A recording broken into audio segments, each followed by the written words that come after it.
just a quick little overview of where we're going for the first half of this presentation. So just a brief overview and history of CEQA. We're going to look at the process flow and timeline under CEQA, what types of impacts we analyze under CEQA, the different ways that we can measure these impacts. There's a great variety of those that CEQA and the environmental review process uses, so we'll try to understand those with a little more clarity.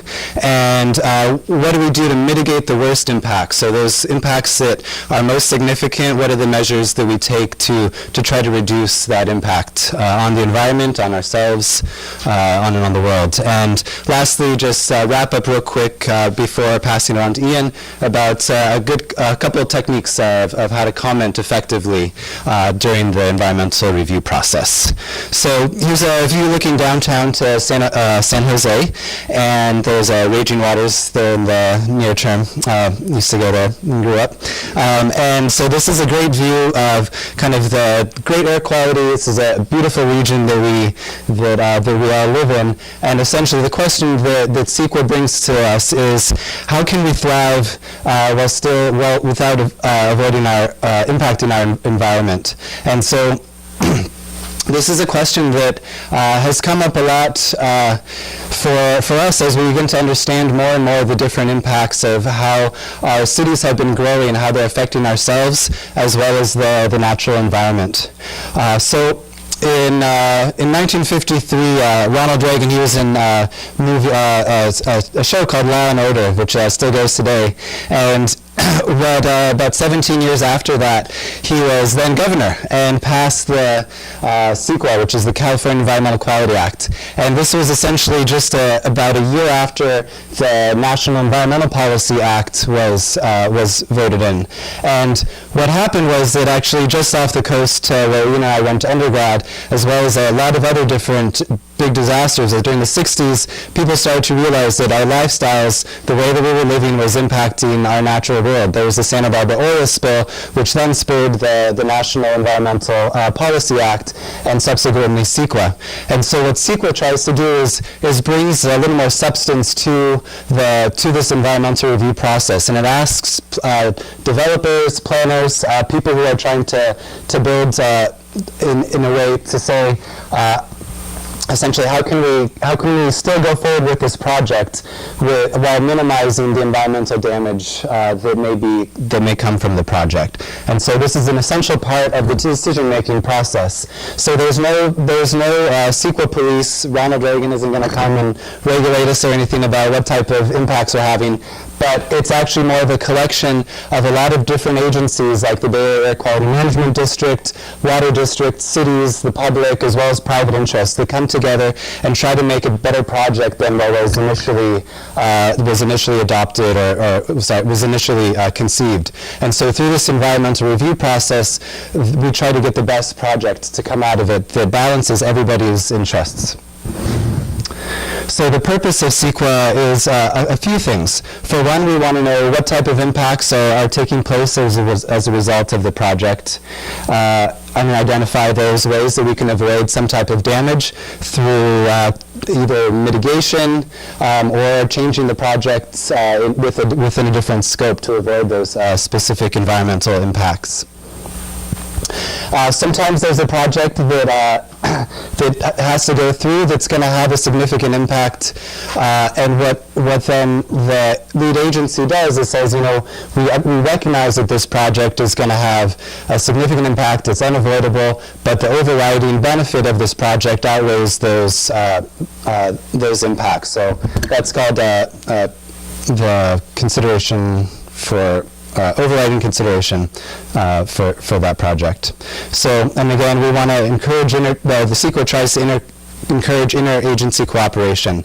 And this means that during the review process, we can think of CEQA not being necessarily a set of laws, but it's a way to organize these different agencies so they can work together to understand how these different existing rules can lead to a better project. And it also shows that sometimes while we're analyzing a project through these different agencies, that there's gaps in the existing the existing legislation we have that doesn't maybe cover a certain impact from a project. So in that way, we can also use this as a very investigative process to learn how a project might show some new ways that we can better protect the environment or mitigate from some type of impacts. And lastly is just try to encourage public participation in the process. And the public is obviously one of the greatest benefactors of projects as they come forward. So we want to make sure that the benefits are clear and obvious as the project goes forward, that they can be brought to the project description and included in what's finally built. So it benefits the public as well. So a couple of basic questions. When does CEQA apply? So it applies when there's a lead agency that can have some discretion over a project. So it owns the land, or it's going to be able to manage that land in some way. And so then a project would have direct or indirect physical changes to the environment. And so when those conditions happen, that spurs the CEQA process. And an actual project is something that either builds something, funds an activity, or issues a permit for an activity. So this could be everything from a regional planning process that's going on right now at the Bay Area called the Sustainable Community Strategy. They're going through a CEQA process to understand the impacts of how cities will grow, will affect different aspects of our life. It goes down to the city scale as well as even further down to the project level. If there's a infill development project that's taking place, that has to go through the CEQA process. And lastly, there's a couple of different players that are involved within the review. There's the lead agency. The lead agency is generally the agency that has that jurisdiction over that land, or will somehow own the buildings or the equipment that comes from the project. The responsible agency has some type of jurisdiction over that area. It might be, in the case of, say, a water district, they have jurisdiction over parts of the city of San Jose as they're updating their general plan and understanding the impacts on the riparian habitats. And so while San Jose would be the lead agency, the water district would be a responsible agency because they're also providing comments and input on how the project could be improved, or what types of mitigations that they should be looking for to include as part of the general plan if it's the city. And lastly is the trustee agency, and they don't have any necessary jurisdiction over certain resources, but they have some type of legal authority over approving or carrying out the project. Okay, so one of your handouts should have this CEQA flow process, and what we're going to do is try to just demystify it a little bit and step through it one by one to try to make it a little more understandable. So to begin with, you want to know which agency is leading this project. So as we're starting a new project, you need to figure out who exactly will be the lead agency, who's going to be the responsible agency through this process. Are there going to be any impacts from the project is the main question. So as the project goes forward, you'll be able to say from an initial study, can we design the project in some way to avoid causing an impact on the environment, or will there be a significant impact on the project regardless of how it goes forward? So again, bringing in any other relevant agencies into the planning process at this point. And so the first thing that the agency will do is perform an initial study, and from there they'll be able to understand those different impacts that the project will likely have. And from there they're going to either do two things. They can say, we're going to submit a negative declaration, and that means that there are no impacts from this project on the environment, so we do not have to go through what would then be an environmental review process. So that's one thing. A slight tweak on that is what they could say is we're going to submit a mitigated negative declaration. And so that's essentially saying that the project will have some impacts, but we're going to alter it in a way that will minimize them so they will not be significant. And then the last one, which we're going to look at, is the environmental impact report. And that is a very exciting, very interesting process to actually describe and disclose all of the different impacts, and very creatively, which I like the part especially, is the mitigations to those. And so that's how can we make this project that, you know, has some benefit to then also minimize the impact and is better for all the people that are involved in the process and could potentially benefit from it. So let's see. The next part is bringing a consultant on board to review it, notifying the public that there will be a public review period. The next stop is incorporating a lot of those public comments into the final EIR, or some of the comments. That's up to the discretion of the lead agency in the end. And essentially what the lead agency does is take all of these comments and understand, can we take some of these mitigations and then include them in the project? And finally they approve the project, or there's some final decision made on the project based off this environmental review process. So just a few things to be aware of to get involved with the CEQA process. Is for one, just being aware of what type of planning activity is going on in your neighborhood, in your area that you could be interested in. There's websites, local cities. We're also, Greenbelt Alliance is exploring an idea to find out if there's some other type of online public participation model that could bring out some of this information together, as well as gather some of your comments. And my coworker, Uri, here in the corner, is providing commentary on that further, as well as an opportunity to conduct a survey and win a free iPad as well. So maybe in your future right there. Let's see, so next is writing a form letter to the agency. And so this is the writing the part about saying, you know, we'd like to receive a bit more information about this project. So it's a very simple letter that you can, I should say also, we're going to make all of these materials available to you guys. So don't worry about having to write everything down. We'll send a lot of this out to you. So with that form letter, then you can receive notices about a project from that lead agency. So when the next step is that agency makes an environmental determination of a project. That's is the negative declaration and mitigated negative declaration, or where are we going to go forward with environmental impact report. So when that comes off, you want to familiarize yourself with any of the findings of the document, what it says the major impacts are going to be, what type of mitigations they might see would be appropriate for that area, and then strategize and figure out who do you know or what resources do you have at your fingertips that could bring to this analysis.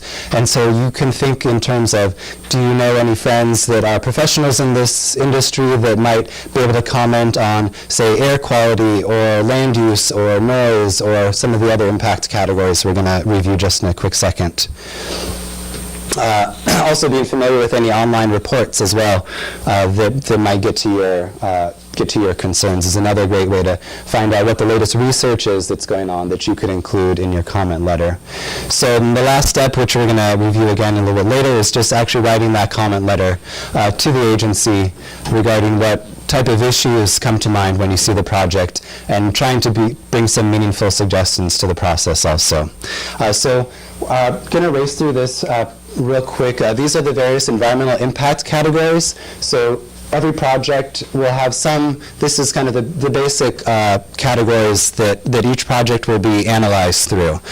So first, this is aesthetics, so could be around what the lighting is like, the night lighting around a site, how does the project look, essentially. This is the high-speed rail station, how does it interact with its surrounding environment, air quality, which we're going to touch on, the hydrology and water quality, how can we essentially design our cities in a way to allow natural flow of water without impacting the environment or the structures that we're trying to build. Land use planning is very big, general, and that says kind of where are the different uses that we're going to be trying to put this, in this case, the Diridon station. Where will housing go? Where will the jobs go? And this is a map of the area, and of course then looking at the different types of tools that people use to plan out these areas in terms of land use and planning. There's noise also. What are the mitigations if it's a train going by? This shows the air travel ways of sound as it goes through a landscape. Obviously very noisy for people living right next to. This is looking at population and housing. Where is that housing located? Is it close to transit? Is it affordable? A lot of different questions around that come to mind. For public services, you want to understand what type of fire or police services will need to be increased potentially by the project or might have to be altered in some way. Recreation is looking at the linking paths or opportunities for people to move throughout the city and get some recreation, either through running through nature or going through their neighborhoods. Transportation and traffic is asking then the question, how do we move through the city? How do we move our goods through the city? And how are those impacts on us? Utilities and service systems are essentially the infrastructure that is our cities. A lot of the roads, electric lines, gas lines, how will those need to be changed or altered as a result of this plan? If it's a new development, all new utilities and services will have to be developed also for that project. So those are a few of them.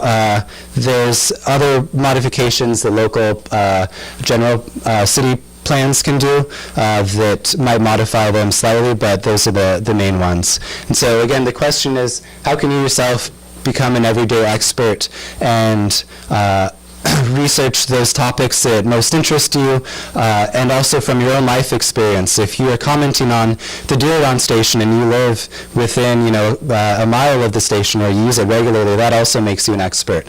So we're going to comment or talk about a few ways of effective commenting, and also thinking about what professionals or experts in the field do you know that you might be able to rely on for support. So the next section is how do we measure the impact? So one of the big ones to come out just recently within the last several years is measuring global warming impacts. So this is saying from the emissions that come from our cars, from our buildings or factories, where are those sources coming from? And this is a breakdown of San Jose's projected emissions in 2020. You can see the majority, most of them coming from mobile sources, likely cars and light trucks. Or semi-trucks as well. So first thing off is to understand what's the starting point. What do we have right now? So we want to know the baseline conditions of the area, and thinking how can we measure these baseline conditions for our future projections. If we want to increase walking or biking, we want to know what the initial conditions are. So down on the ground, this is what the Diridon station from out front will look like when the high-speed rail comes in. And what we want to know is essentially, this is from the general plan and looking at how well will this plan go forward in meeting our goals. In this case, we see that the general plan implementation, which shows everything that's in San Jose's general plan right now, will get us to these goals. So 10% transit and then 2% for bicycle and walking. And you can see that San Jose is not backing down from its ambitious goals, but definitely wants to figure out better ways to increase those numbers of people taking bicycles and walking to work every day. So this is a way to compare the anticipated impacts from the project as well. So one of the key parts of the environmental review process is whether or not an impact makes it significant or not. And the city or the lead agency is is determined to come up with those thresholds. So they're able to say, from our review or other literature, we know that if air quality standards are exceeded at this certain level, then that will become a significant effect on the environment. Again, we want to know what the direct versus indirect effects are. So direct is coming straight, pollution sources straight from a factory versus a new development that's being proposed. Well, the new development might not actually be producing any carbon dioxide. The people that are accessing and living there will be driving their cars, so that would be an indirect source of pollution. There's also significant irreversible environmental changes. So if this project goes forward, will we change something that we can't undo? This is an example down in Morgan Hill. There are 244 residential estates planned for this orchard at San Sebastian. So this is prime farmland that we'll lose. Growth-inducing impacts, that's looking at the way that how will this project create more growth in the future, potentially beyond what the initial scope of the project is, and what might those impacts come from. So in this case, this is a view just of the downtown Diridon station. You can see the ballpark there that's proposed. And so in the central zone, it's supposed to be a commerce and entertainment zone. So a lot of people will be working here, either commuting in or living close by.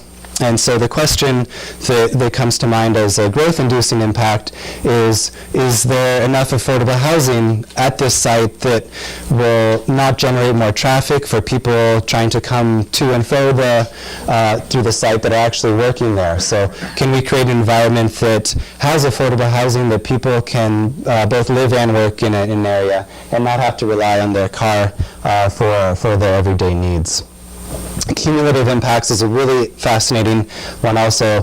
This is a project that is on the Upper Penitencia Creek Improvement area, and this came as a result of the BART station that's Berryessa that's getting planned nearby. And there's what was happening was that as this project was going forward, they were noticing that this creek was going to be impacted, both locally but then also further downstream by the way that they had the project planned. So as the project went forward, they found out ways to improve it, to minimize that impact, so it dropped below their thresholds of significance and made it an insignificant impact. Therefore, when they produced their initial study, they could show that they had a mitigated negative declaration, which said that we're still going to go forward with this project, and we've identified the problems, and we've created this really awesome, amazing stream bank that will create a wetland and minimize any type of major impacts that the project might have in the future. The mandatory findings of significance are a really helpful way, kind of a cheat sheet, your cliff notes for understanding all the different impacts that are coming from the various categories that we reviewed earlier, and then also what that lead agency's recommendations are for how to mitigate from those impacts.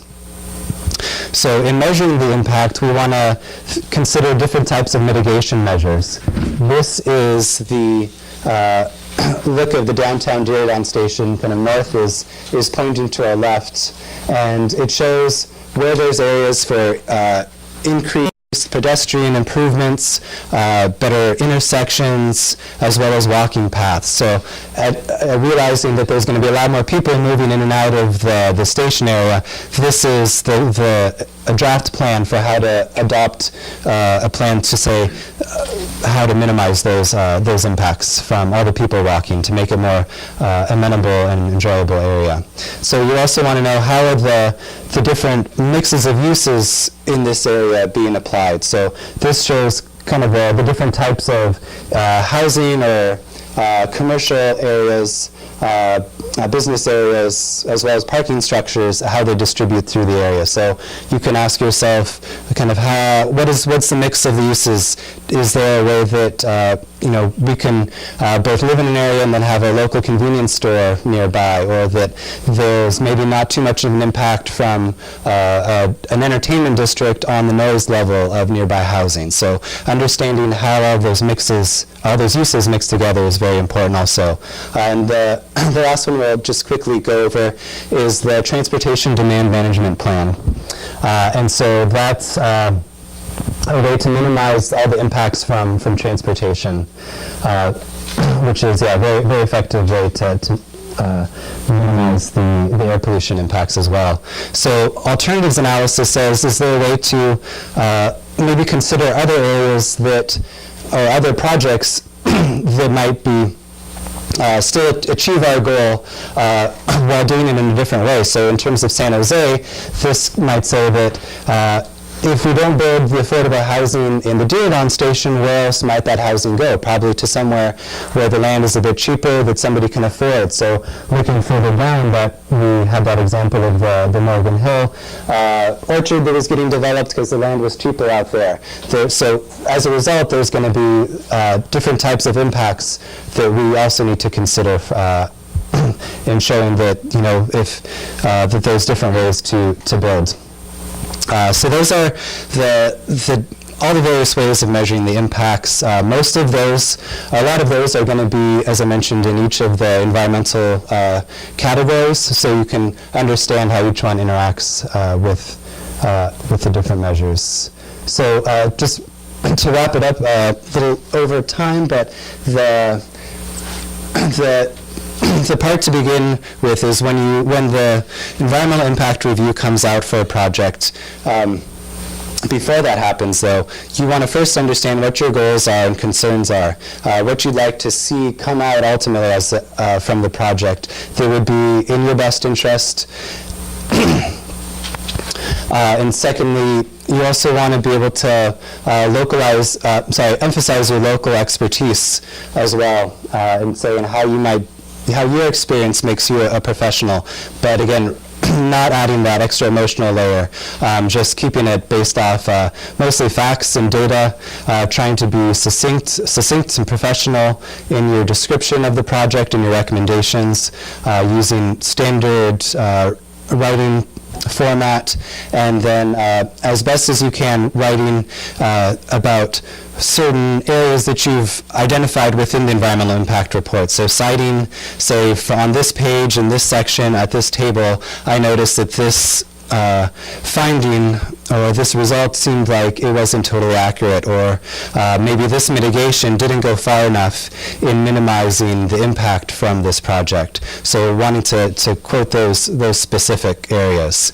And of course, making sure that your message is as clear as possible. This is a brief timeline that we have. It's in an Excel sheet that we can also email to you based off when your comment letter is due, and then the different timeline period of how long you have to comment of the public review process. Will then populate and say, at what different points should you follow these steps to submit a comment letter. And these are just a few resources that are available to you to understand better how to write a comment letter, and some great resources as examples of what a great and effective comment letter would look like. And with that, I'm going to turn it over to Ian. Essentially, we have a pretty big area. We're one of the bigger air districts defined by a basin, which is topography. You have a pollution source, it emits, it goes somewhere, it hits a ridge, it sits. A good example of that is San Joaquin Valley. About a third of their pollution comes from us. About an eighth of our pollution comes from China. So it's mobile, it's dynamic, things are moving. That said, what are we trying to do? The district, if it moves, we can't really move it. That's vehicles, ships, airplanes, etc. If it sits somewhere and generates an emission, such as nitric oxide, which is a precursor to smog, particulate matters, that thing of diesel soot you see coming out of smokestacks, we regulate that. We say, okay, here, these impacts, we assess it, we do something about it, here's your permit. We also do a lot of grants. We do about $60 million a year in grants. A lot of it goes to truck retrofits. We identify areas that are disproportionately impacted. It could be a number of different factors, such as how much money you make, your ethnicity, where you're from, who you are, where you travel. Those are the factors that we come into when we look at grant fundings. So we have no local land use authority whatsoever. We cannot decide what gets built. That is your city and your county, local government jurisdictions. We have a say in it, but we don't have the approval. Next slide. So a lot of it's like, well, where's the pollution? Here's some simple graphs for you. I think it's 2009. And I'll draw your attention to those with the red circle. It's on road. That's your vehicles, your truck fleets, your trains, etc. I point to on-road stuff because more often than not, it's the single largest source.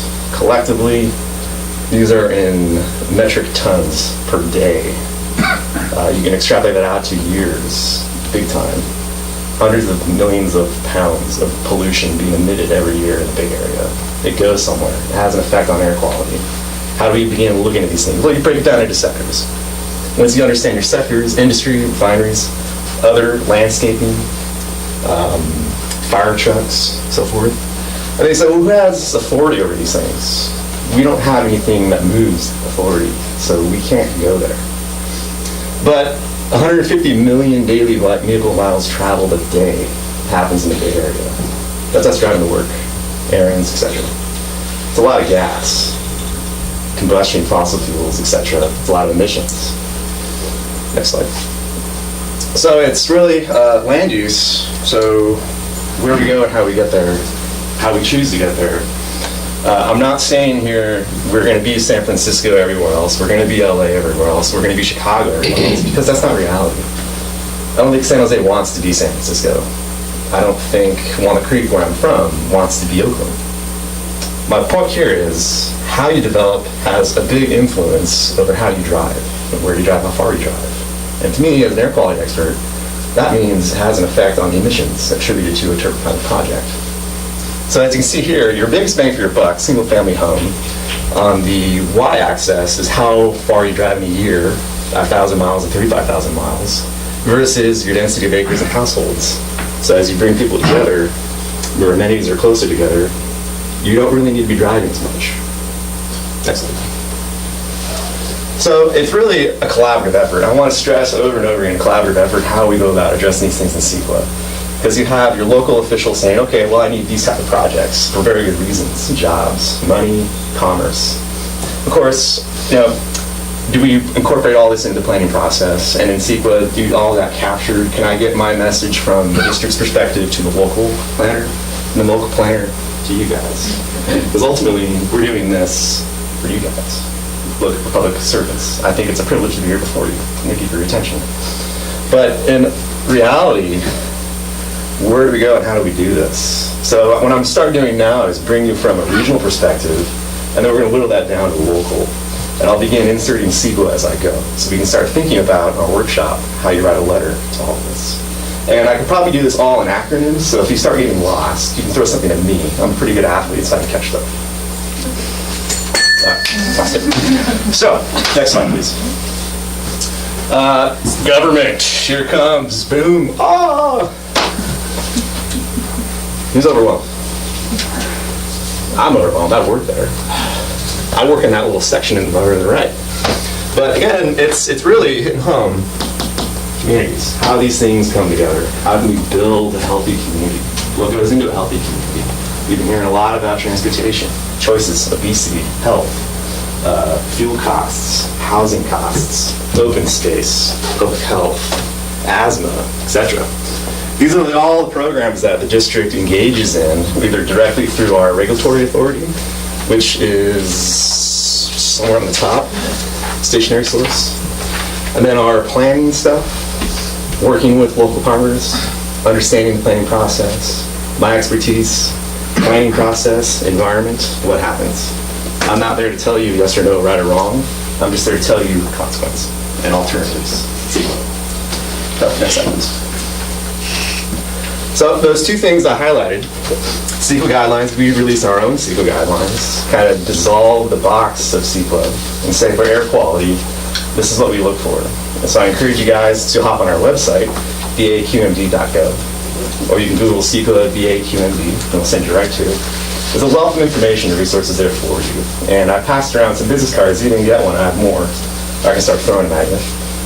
to help you understand what in air quality is relevant to CEQA. And then through that, you become a little more informed, more educated. Your comments seem to be much more powerful to the local planner trying to understand this stuff too. I'll introduce another idea, another plan, we love plans, is the community risk reduction. So emissions, health effects, pollution, asthma. We started thinking, could we be more programmatic? Can we look at this more holistically? And unfortunately, we had San Francisco and San Jose pilot project with us to start thinking about how can we better understand a citywide issue. So it's no longer just a neighborhood, but how that neighborhood fits in a larger fabric of a community. And how can we address impacts among those neighborhoods collectively? More efficient use of money, staff time, bigger picture, air pollution, big picture, pollution China, Bay Area, San Joaquin, big picture. Next slide. Here you just kind of see, well, where are the issues in the Bay Area if you're air quality and a public health official? Here's our neighborhoods where we say, given these factors, these emissions, these public health records, ER visits, asthma rates, etc., we identified specific areas in the Bay Area where it's disproportionate. As you can see, San Jose's got a pretty big one there on the bottom. Western Contra Costa, Alameda, ports, industry, refineries. What's the legend, the color code? Color code is just the cities. So I can start from number 1, far right, that's Concord, downtown Concord. Number 2, working my clockwise, counterclockwise, that is the Richmond, San Pablo, San Francisco, of course. Number 5, orange down there, that is Redwood City, East Palo Alto. And then San Jose on the bottom, and then the big red one, Alameda. So those are communities we've defined, modeled, and said, okay, given these standards on health and air quality issues, the sources of pollution, this is where we should be focusing resources. Next slide, please. So I'm not sure you can see the differences here, but this is my regional scale. I've gone down to a sub-region. I'm looking at San Jose and Mountain View right now, and a little bit of East Palo Alto. So the red are care communities, community evaluation risk assessment, put it backwards, community assessment risk evaluation, care. These are one of the programs that we can use in CEQA to say, okay, I have a project in an area generating emissions. How bad is that going to be? Well, if you're in one of these red blots, you're already in a bad area. So are you making it worse? That's a question for CEQA. That's significant impact. And then we say, well, how do we drive less? I emphasized earlier, a lot of VMT, 150 million miles a day. So you need your transit. Okay, that's good too. The green. And then where are we going to develop? Where are we putting our money and our resources for infrastructure to develop? That's the orange. So I did a quick little overlay on a map. Said, well, where are these areas falling in? We're putting massive amounts of money into transit, massive amounts of money into planning around transit. Where's the public health perspective? CEQA. Is there a problem? How do we know it's a problem? Is there an analysis or tools out there to say, should there be a problem? And how much attention should we give to the problem? These are the questions you have to ask yourself as you're going through the CEQA process. And we call it the analysis. So as you can see, living around transit in certain areas may have an impact on your health. Air quality, air pollution. How do we know if it's a big problem or not? I'll go a little bit further. Next slide, please. So here's some resources, and I'm hoping we'll post this online. Yeah. So don't worry too much about the links. Again, I have my card. I'm well intimate into these things. Just give me a call or shoot me an email. I'll point you where you need to go and help any questions you guys have, whether it be about everything I just discussed, or whether it be about the CEQA process, or the resources available to you from the district. These are just some things that I highlight. And to the comment letters down the bottom, I regularly write letters to cities and counties, developers and project applicants, respond to public input, and we write letters. We post those letters for you guys to read. I encourage you guys to just take a peek at those. My profession is very technical. I have engineers working with me. I have modelers working with me. A lot of those letters can be very technical that we're not expecting everyone to understand. That's why we exist. Next slide, please. So here's my example, Diridon. Did I say that right? Diridon. Here's an idea. The city got together and said, okay, TOD, driving less, good, yes. We like that. Less emissions. If you're going to build, how do we build? If we build it, what's going to happen? CEQA. So here, I think I'm going to jump to my tools. I think it's my next slide. Or are we going back to Adam? We'll go back to Adam. So I'll just leave it off as, go ahead and go back to my slide. A quick 250 acres, mixed use, diversity of land uses, residents, commerce, baseball stadium, hotels, all these things. I'll tie this in, my last little note, back into CEQA for you guys as an air quality perspective and a public participant in this process. Well, what does it mean if I have a 900-room hotel in downtown? What do hotels do? They attract people. They're driving. Or they're taking part, if it ever comes. They're taking Caltrain. Good stuff. Very good stuff. So, 32,000 baseball stadium. A lot of seats, a lot of bodies. Are they all driving there? If they are, is that a problem? And if it is a problem, can we design a system to bring people there without them driving? That's another consideration you got to take into your analysis of CEQA. Less cars, less emissions. Of course, if you're putting people into these areas, you have industry to the north. Is there a way we can get around doing the pollution, air quality, public health problems? We want to be living next to gas stations. Benzene, very toxic. We want to be living next to backup generators. Diesel particulates, some of the most polluted substance we know of. How many carcinogens are in there? Do we put a school next to a freeway? Probably not. A good idea. CEQA is a way to understand, if we do put a school next to a freeway, what's going to happen to those kids? We have analysis, we have tools, we have ways of assessing these things. The public's input, I think, is most valuable in saying, well, we do need schools, but is this the best place to put it? And that is the process in that decision-making. You can say no or yes. You're for it or against it, for whatever your reasons are. That goes into your comment. So I think I'll turn it back over to Adam. I'm not going to take too much time. And are there any quick questions that I can get to? Yeah. Okay. I'm just going to do a quick little overview of a little bit of what's planned for Diridon, and then hand it back over to Ian and explore some of those tools. So this is a look at the Diridon Station area plan, all the pretty green trees, lots of parks, baseball stadium and such. And so essentially what we want to know, as Ian was getting to, are how are these impacts from these different people coming here, how will those be mitigated in a way to make sure that people can move around while avoiding air pollution or while having safe routes between these spots. So this shows the various planned and existing bicycle trails. So the solid ones are the ones that are existing. The dashed are planned. So there's excuse me. Definitely a lot of great work that people are thinking about of making these networked connections so that if people are coming from all different areas that they'll have effective ways to navigate this landscape in a healthy way, not having to drive, can even go along the creek. The plan to extend the Guadalupe Trail and I think is really exciting to be able to make those cross-city connections.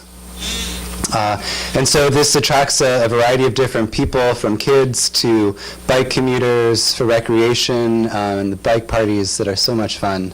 It really creates an awesome culture around San Jose also. And so the other part that we want to understand too are how will this transit that's being planned for eventually BART and a shuttle to Diridon, where are these stations going to be planned? What will be the land uses around those stations? What types of measures can we make to have those places that people might be congregating around, make them more interesting and more enjoyable? So this also this shows, getting back to the bicycle parking, is that as you're planning these stations, you have to think about the first and last mile of a trip on transit is generally something that takes an extra walking distance, or that's usually why people drive, because there's that distance to avoid. So with the bicycle parking, you want to know, is there enough places, or even if bicycle sharing eventually comes, to say, are those facilities in the right locations? Are they being planned in the right locations to make sure that people can easily access either transportation, regional transit, but also navigate the local streets on their bicycles as well? So these are all various mitigations that and plans that are coming on for the Diridon Station area. So we want to kind of understand exactly the long-term plans and find out from what our goals are in terms of how we envision what Diridon could potentially be, do these different plans match up with what the city is thinking?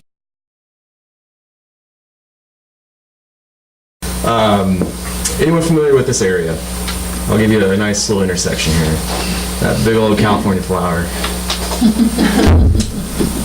So, anyone recognize this? Go ahead and shout it out. Downtown. Downtown, yeah. So you have this huge freeway, and then you got the building around it, the natural landscapes, and the existing built environments.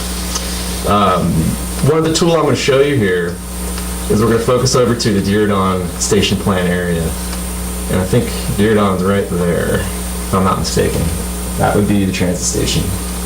So earlier, baseball stadium, nice graphic that Adam gave us, all this development going in. This is one of the tools that the district put together and said, okay, well, are there existing things that are polluting? And all these little green dots you see with a number on it is a stationary source. So that's going to be like a gas station, it's going to be a backup generator, a car brush shop, paint shop, something that requires a permit from us to limit emissions. So this is one of the things that you could use as a public, pretty unsophisticated stuff. It's a very just point and click. You can use Google Earth. You guys are familiar with that at all?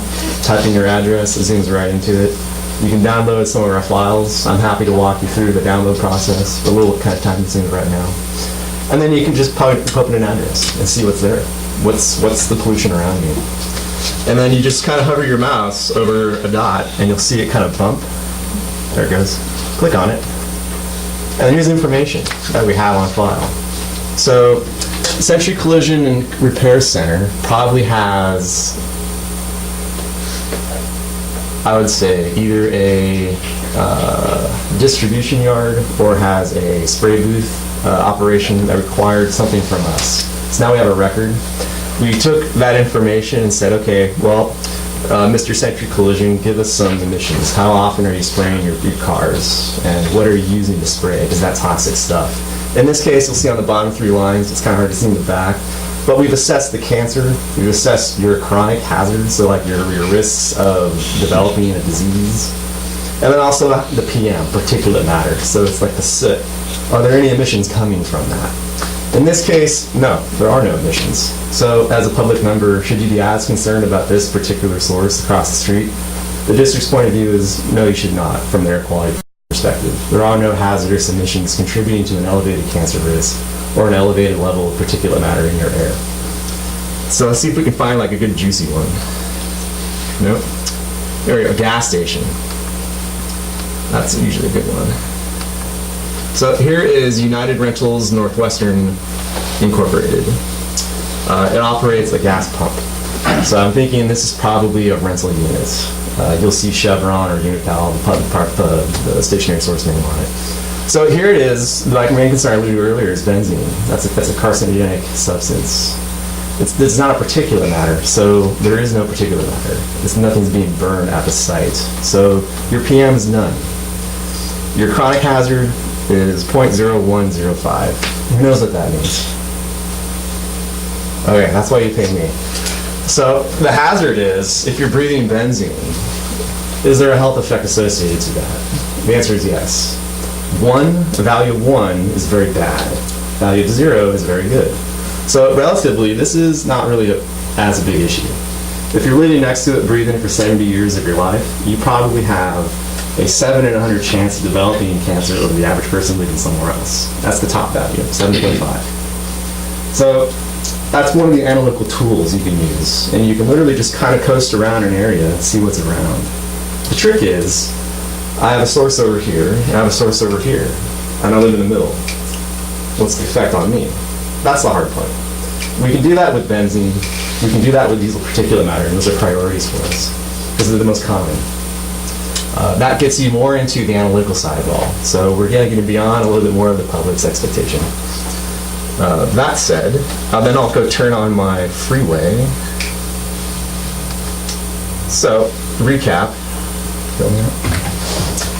real quick. I just showed you all the stationary sources, so backup generators, gas stations. I'll again emphasize traffic, emissions, cars, vehicles, diesel trucks. I live next to a freeway. What does that mean for me? I have all these emissions blowing on me. So here's a very overly complicated, completely unnecessary visual of all our freeway systems and roads that we've modeled and gave an assignment to particulate matter and cancer risks at varying distances from the freeway. So the red lines here are major roadways and freeways. So I'll zoom into a nice good one here for you. So I think this is, which highway is that? You want to know? 87. Highway 87? Okay. Each little dot corresponds to a modeled concentration that we went out and said how many vehicles are traveling, what types of vehicles are traveling on it, and what are the emissions associated with that. So you can literally just find, again, an intersection anywhere on the map, zoom into an area, hover over these dots, and then pull up its information just by clicking on it. So here we have your 200 feet west of the freeway. What's my PM concentration? Anybody? 0.07. Now, unfortunately, I'm a little tied in legal courts to tell you when it becomes a problem. We got sued and we're currently in judicial process. That's up for more of a city or a county to decide. We have our own opinion, we can render the opinion, but we cannot tell you when it's a problem.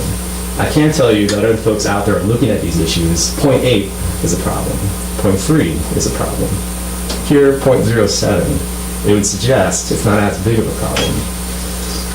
Your cancer risk at 200 feet west is 8.14 in a million. So to the average person living 200 feet west of this freeway, you're at 8 times more likely to develop some sort of cancerous risk living that close. So the closer you get to the freeway, those numbers start going up. Planning, how do you look at this? How do you take this information into CEQA? I think that's the challenge that the profession has with the public in relaying the importance of this information, how you understand it. And I think I've already lost one guy in the back, an intern, that's bad. Oh, he's good. I don't have a gull, so. Okay, he's paid, all right. So these are just some of the tools. I really encourage you guys to just poke around, zoom into an area that you care about, something that you know near your house perhaps. I'm not here to be an alarmist. I'm here to just inform. To me, that's really a part of CEQA, is to inform your decision-making process and make it transparent as possible. I think these tools I just showed you help make that more transparent and a more informed process. That said, I think I can turn it back over to you, Adam, and we can start talking about comments. Or Michelle. Yeah. I think, so let's give a round of applause for our speakers. And this is an opportunity for you to ask any questions you may have. So if you have a question, let us know. We have the experts here to answer them. I have a question. Oh, sorry. We'll go here and then in the back. I have a question. I'm not sure how much it's related to CEQA, but I was just wondering, is there like an initiative to implement more like California native species, or like more, I mean, I guess more trees. I know this is a really basic solution, but add more trees around areas of high emissions to take that carbon dioxide and turn it into oxygen. I'm not sure if you know the answer to that. Yeah. The fun thing, I didn't get into climate change because it gets into everything. I just think of a source of emissions of CO2, methane, all that stuff. Suddenly it get kind of wild. So I didn't really get into what we call mitigation measures, which are things you can do to a project to reduce an impact. Trees are certainly one of them. From a sequestration point of view, we exhale carbon dioxide, they inhale carbon dioxide, and they exhale oxygen. So it's a dynamic system. A single tree planted in a plot of land next to a project, you're going to be doing much. Seeing how some projects generate tons a day of emissions. A tree really, depending on the species, goes between a few hundred pounds a year, so tons of pounds. That being said, well, if you have a huge park in the middle of your city like Golden Gate Park, you have about 6,000 trees in there, and that's doing something. So you can contribute to that. You can look at something else, like an offsite kind of thing. You fund projects in forested areas to maintain and manage projects. So it's more like a sequestration pool rather than a source. That's a relatively new area of law that we're only beginning to understand and look into for as far as the CEQA perspective goes. But it's definitely a solution, but how big of a part does it play is the question. Or like using more California native species that are adapted to the dry Mediterranean climate, so we don't have to use as much like irrigation and use energy in that sense. Absolutely. This is where we get more into the dynamics of it all.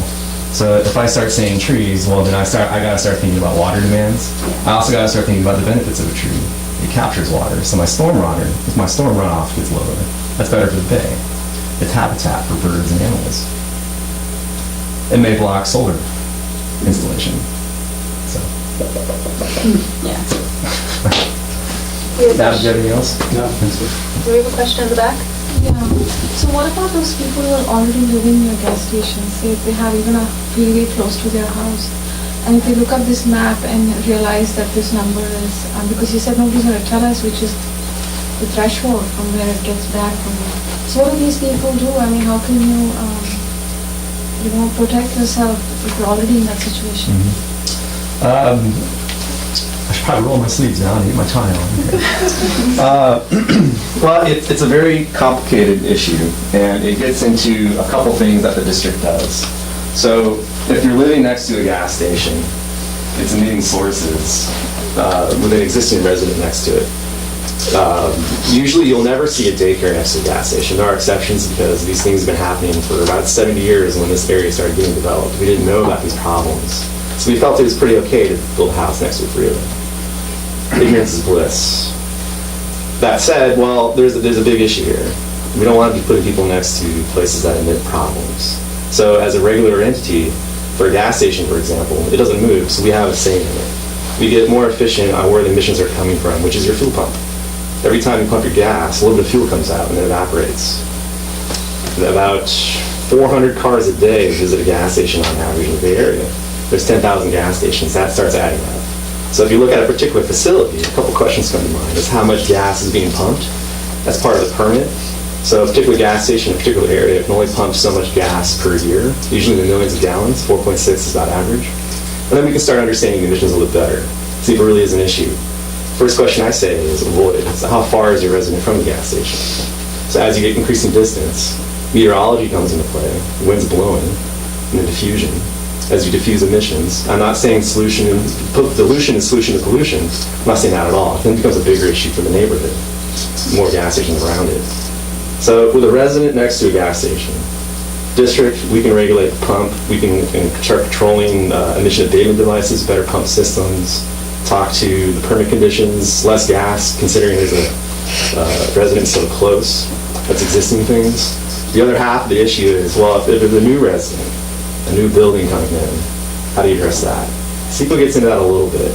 CEQA is about the environment, not necessarily about public health. So it's a planning question. So it's really the question for the city to say, is it their policy to put residents next to pollution? That I can't tell you. I have no authority. As a concerned resident, I would say no. But they also have other competing interests, like affordable housing, and then land to build, where they're going to put it. Those are the more complex political issues, policy issues, than there's the science informing those issues. I can go into it further, but it is a very complex, dynamic, and it gets into many different facets of the discussion. So please give me a call, and anyone else, and I'm happy to further get into this.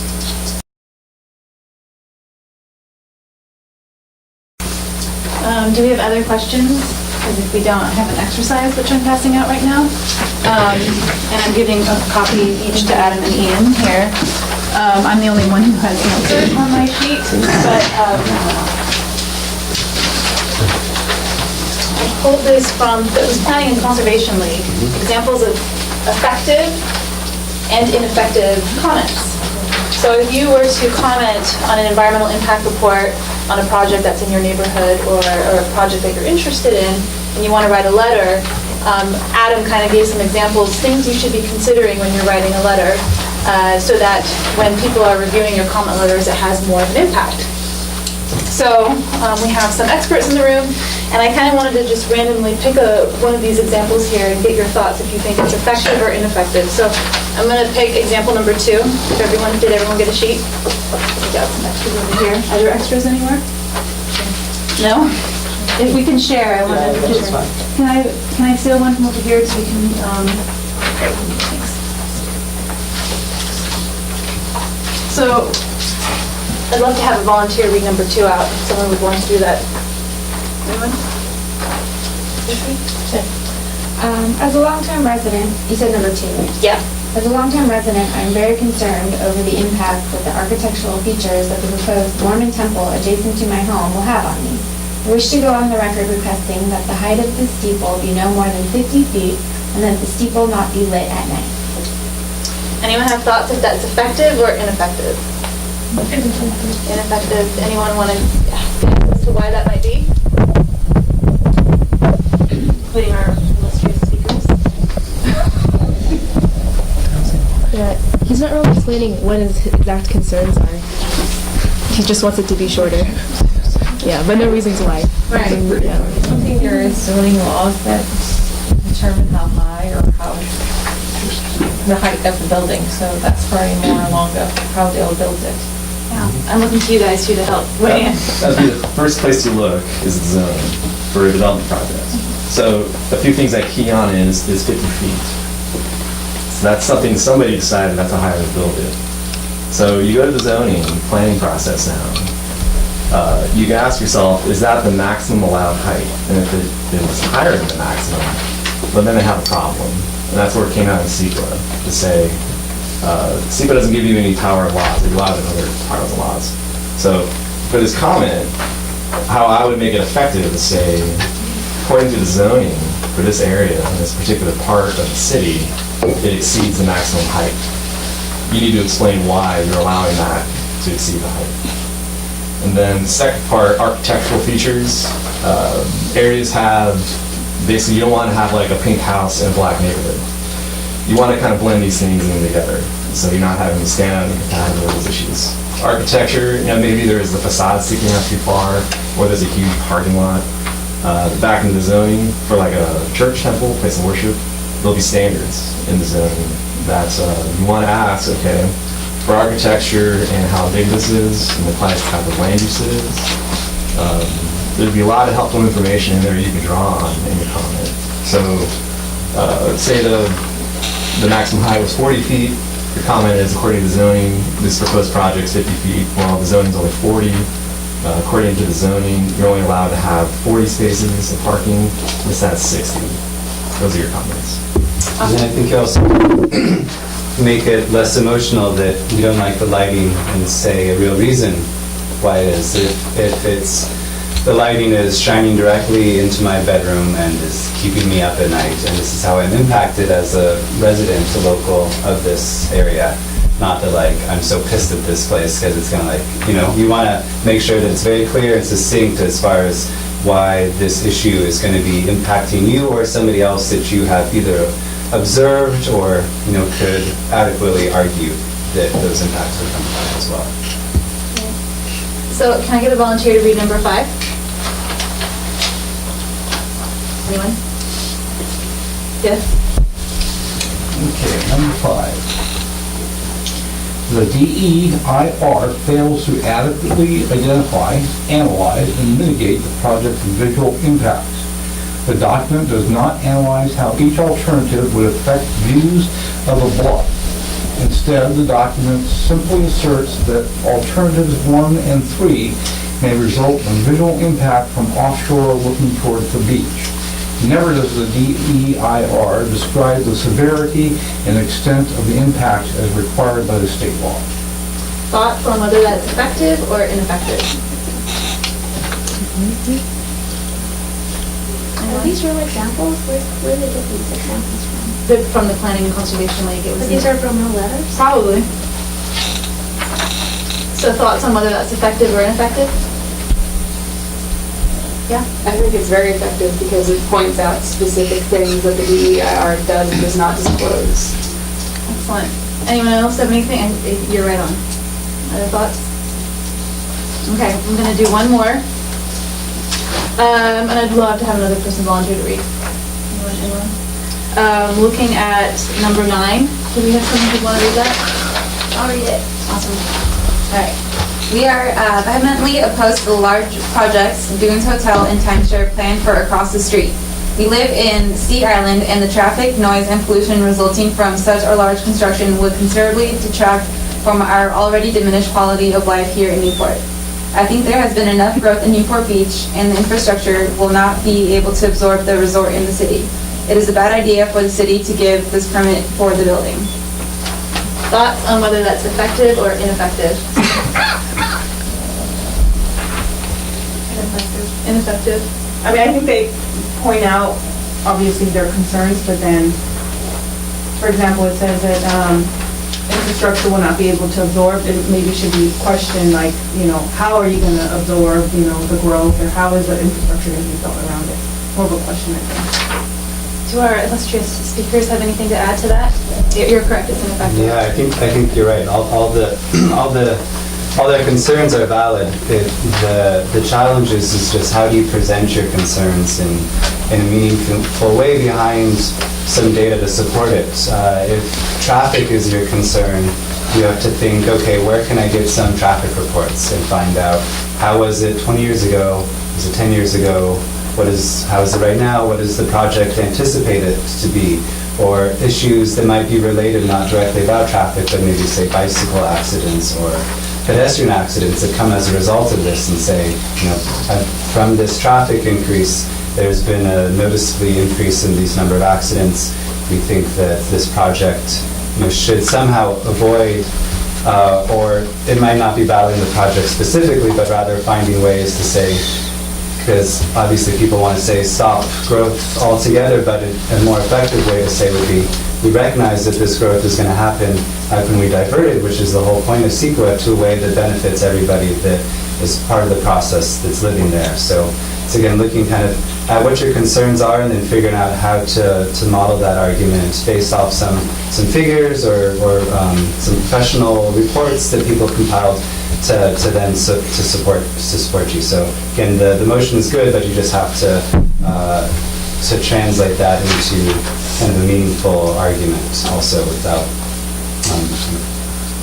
messing up too much stuff. I think I'd only just add that's when you read the documents, that has to tell you two things: what they identified and what they did about it. So for commenting in public, I would encourage you to hone in on the latter. What did they do about it? The analysis and impact, that's what consultants are paid for to understand. You guys have every right to call the planner up and in touch with the right people to understand that analysis. I think it requires much more sophistication and critical thinking. But I think when CEQA is really supporting your decision of why you did it and what will happen. So the public, I'd say, I don't agree with your decision, and this is why, in your letter. And then point out what you think went wrong, and just be frank about it. And then, by the law, they have to respond to it in writing. They can't just go in off or say, I never got the email. You have a record of that. If they do that, that's a whole other set of problems for them. And that brings up a really great point also, just one last note, is that in getting involved with the CEQA process is that that form letter that we saw earlier was kind of your initial step. It was just getting to know how the project is coming along. But if you want to, either if you're part of an organization or as an individual, to be able to sway a project, is that you want to have those comments included at every point that you can. So after the initial study has been made, you can receive that and then send comments in on the initial study and begin trying to influence in some way there. And then as the environmental review process comes along, you'll have the public comment period, and then you can have a chance to give your thoughts, see if they've changed anything about the plan based off your input. And then as the project is finalized, you can see whether or not they incorporated it. And ultimately, as an organization, that gives us, or as an individual, that gives you the legal paper trail also then. If the organization, or if the lead agency has ignored a particular impact and hasn't provided the right mitigation that is available and feasible to do, then that has that paper trail of those letters that you've written requesting that they look at, say, the impacts on air quality in this area or on the loss of farmland, whatever it is that you can then take that as documentation if you go ahead with legal action to sue them or try to get some type of mitigations included in that. So again, doing your due diligence from the outright is a really great way to influence the project to the left and the right. I have a quick question. So someone who, like, for example, number 9, they had a legitimate concern, where would they go to and how easy is it to access the information that they would need in order to have an effective comment?